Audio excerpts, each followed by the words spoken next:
Hello बच्चों, the question is let n be the foot of perpendicular from the point P 1 comma minus 2 comma 3 on the line passing through the points 4 comma 5 comma 8 and 1 comma minus 7 comma 5. Then the distance of n from the plane 2x minus 2y plus z plus 5 is.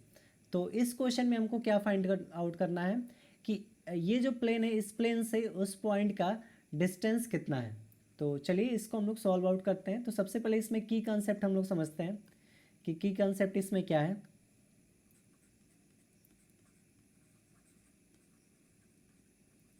तो यहाँ पे जो की concept समझने वाला है उसमें ये है कि ये जो पॉइंट है P, ये फुट परपेंडिकुलर है। फुट परपेंडिकुलर कहने का मतलब ये हुआ कि अगर मान लीजिए आपका कोई लाइन है, ये मान लेते हैं कोई लाइन है, तो इस पे एक ऐसा लाइन ड्रॉ कर दिया गया, तो इस लाइन को ही हम लोग क्या बोलते हैं, फुट परपेंडिकुलर बोलते हैं।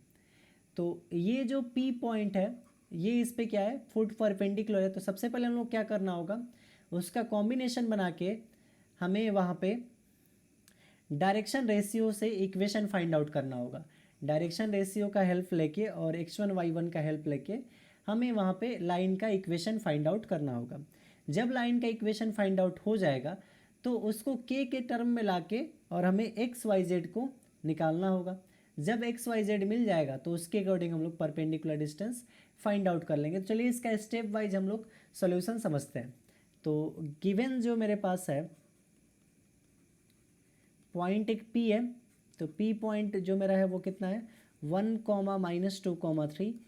और ये जो दोनों पॉइंट है, एक पॉइंट को A मान लेते हैं, तो एक A पॉइंट है 4 कॉमा 5 कॉमा 8 और एक पॉइंट आपका B है जो है 1 कॉमा माइनस 7 कॉमा 5।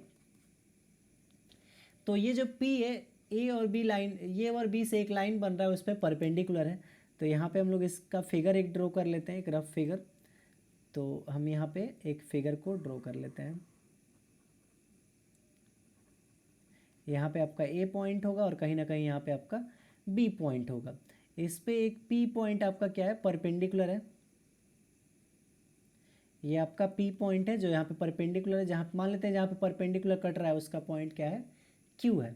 तो A का वैल्यू पता है, B का वैल्यू पता है, P का वैल्यू पता है। तो यहाँ पे सबका वैल्यू नोट डाउन कर लेते हैं, 1 कॉमा माइनस 2 कॉमा 3 और A का वैल्यू हो जाएगा 4 कॉमा 5 कॉमा 8 और B का वैल्यू हो जाएगा 1 कॉमा माइनस 7 कॉमा 5।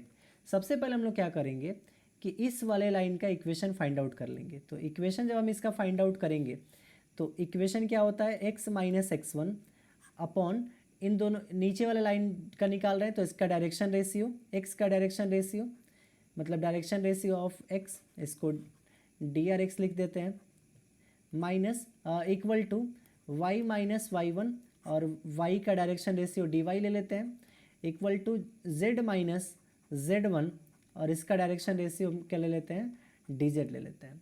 तो इसके अकॉर्डिंग हम लोग क्या करना होगा, या ये dx जो dy है इसको हम लोग कैसे लिखते हैं, इसको लिख सकते हैं x2 माइनस x1, यहाँ पर लिख सकते हैं y2 माइनस y1 और यहाँ पे क्या लिख सकते हैं, z2 माइनस z1।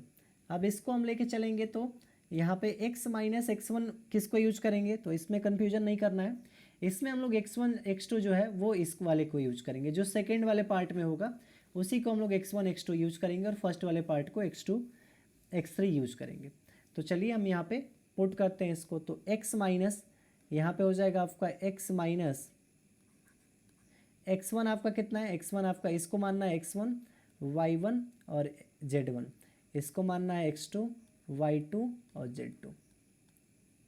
तो x माइनस x1 आपका 1 है upon x2 minus x2 4 minus 1, यहाँ पे y माइनस y1 आपका जो है वो माइनस 7 है, तो ऑलरेडी माइनस 7 है तो प्लस का 7 हो जाएगा।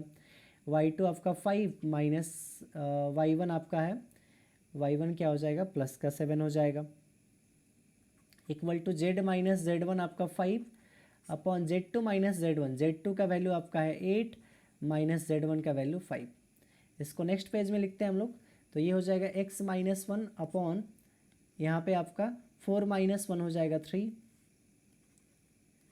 Equal to y plus 5 y plus 7 upon 5 7 12, Y plus 7 upon क्या हो जाएगा यहाँ पे 12 इक्वल टू z माइनस 5/3 हो जाएगा, z माइनस 5/3। इसको लेट कर लेंगे हम लोग, इस वाले को लेट कर लेंगे कि ये किसके इक्वल है, k के इक्वल है। तो यानी कि यहाँ पे x minus 3 upon x minus 1/3 जो होगा वो किसके इक्वल होगा यहाँ पे, सॉरी यहाँ पे x माइनस, हाँ ठीक है, x माइनस 3 ये हो जाएगा x माइनस 1/3 किसके इक्वल हो जाएगा, आपका k के इक्वल हो जाएगा। ये यहाँ से हम लोग क्या कर सकते हैं, इसको कैंसल आउट भी कर सकते हैं। देखिए 3 1 जा 3, 3 4 जा 12 और 3 से ये तो यहाँ पे हम लोग ये 3 आएगा आपका, सॉरी ये आपका 3 रहेगा, 3 से 1 बार में कट जाएगा। तो यहाँ पे देख लीजिए क्योंकि ये 8 माइनस 5 था तो यहाँ पे क्या आना चाहिए था, 3 आना चाहिए था। तो ये जो x माइनस 1 अपॉन में 1 है ये किसके बराबर होगा, k के बराबर होगा। सिमिलरली y प्लस 7/4 जो होगा वो भी k के बराबर होगा, और z माइनस 5/1 ये भी किसके बराबर होगा, k के बराबर होगा। तो यहाँ से आपका x ये जो यहाँ से निकल के आएगा x का वैल्यू, x इक्वल टू हो जाएगा k प्लस 1, यहाँ से y का वैल्यू हो जाएगा 4k माइनस 7, और यहाँ से z का वैल्यू जो होगा वो k प्लस 5 हो जाएगा। तो आई होप आपको ये x y z का वैल्यू आपको पता चल गया। तो ये जो x y z निकला है ये आपका कहीं ना कहीं ये q का कोऑर्डिनेट निकला है, क्योंकि ये k का वैल्यू आया है तो कहीं ना कहीं इस पॉइंट पे ही लाई कर रहा होगा। तो यहाँ पे q का जो कोऑर्डिनेट होगा एक्स वाई जेड में, यानी k plus 1 4k minus 7 k plus 5 ये हो जाएगा आपका। अब इसमें थोड़ा सा आगे बढ़ते हैं हम लोग। चूँकि क्वेश्चन में बोला गया है कि ये परपेंडिकुलर है, तो परपेंडिकुलर जब होता है तो उस केस में आपका a1 a2 plus b1 b2 plus c1 c2 जो आपका होता है वो क्या होता है, 0 होता है। तो अब a1 a2 क्या है, a1 फर्स्ट वाले का डायरेक्शन रेशियो है, a2 सेकेंड वाले का, यानी a1 a2 को क्या वैल्यू यहाँ पे क्या रखेंगे। देखिए फर्स्ट वाले का डायरेक्शन रेशियो क्या होगा, तो ये जो हमने नीचे लिखा था यही आपका डायरेक्शन रेशियो है, ये आपका इसका 1 है, इसका 4 है, इसका 1 है। तो डायरेक्शन रेशियो जो होगा, डायरेक्शन रेशियो वो एक डायरेक्शन रेशियो a1 b1 और c1 जो होगा आपका 1 4 और 1। तो इस डायरेक्शन रेशियो और इस डायरेक्शन रेशियो दोनों का यूज करेंगे हम लोग, ये दोनों डायरेक्शन रेशियो ही एक तरह से। तो a1 a2, तो a1 का वैल्यू हो जाएगा आपका 1, a2 का वैल्यू आपके पास k प्लस 1 प्लस a2 का वैल्यू b1 का वैल्यू आपका पास 4 और ये 4k माइनस 7 प्लस c1 का वैल्यू आपके पास हो जाएगा c1 का वैल्यू आपके पास हो जाएगा 1 और c2 का वैल्यू आपका जो होगा k प्लस 5 इक्वल टू 0। तो ये हो जाएगा आपके पास k plus 1 plus 16k minus 28 plus k plus 5 equal to 0। तो ये हो जाएगा आपका k 16k और k 18k माइनस, यहाँ पे देख लेते हैं हम लोग, ये जो है अब सॉरी यहाँ पे जो हमने डायरेक्शन रेशियो लिया है ये 4k माइनस 1 ये उसी लाइन का है। तो हमें डायरेक्शन रेशियो जो लेना है वो परपेंडिकुलर p के लिए लेना है, क्योंकि ये तो निकल गया आपका डायरेक्शन रेशियो ये पैरेलल लाइन के लिए। तो परपेंडिकुलर लाइन वाला डायरेक्शन रेशियो आपका चेंज हो जाएगा थोड़ा सा, ये बस शिफ्टिंग होगा थोड़ा सा यहाँ पे, उसको ज़रा समझ लीजिए। ये जो p पॉइंट है इस पॉइंट से हमको क्या करना होगा, इसका डायरेक्शन रेशियो फाइंड करना होगा। तो इसका डायरेक्शन रेशियो फाइंड करने के लिए इस पॉइंट में से q पॉइंट में से p को माइनस करेंगे। तो पहले में माइनस होगा 1, दूसरे में -2 और तीसरे में 3। तो बस उसको यहाँ पे माइनस कर दीजिए। यहाँ पे हो जाएगा कि -1, इसमें -1 करना है, इसमें -2 करना है, तो यानी +2 हो जाएगा। और इसमें क्या करना है, थर्ड वाला पॉइंट आपका क्या है 3 है, तो उसमें माइनस का 3 करना है, तो यहाँ पे -3। बस ये सब सेम रहेगा बाकी सारे। तो ये हो जाएगा आपके पास डायरेक्ट k हो जाएगा ये, और यहाँ पे हो जाएगा प्लस 16k माइनस 20, यहाँ पे आपका हो जाएगा plus k plus 2 equal to 0।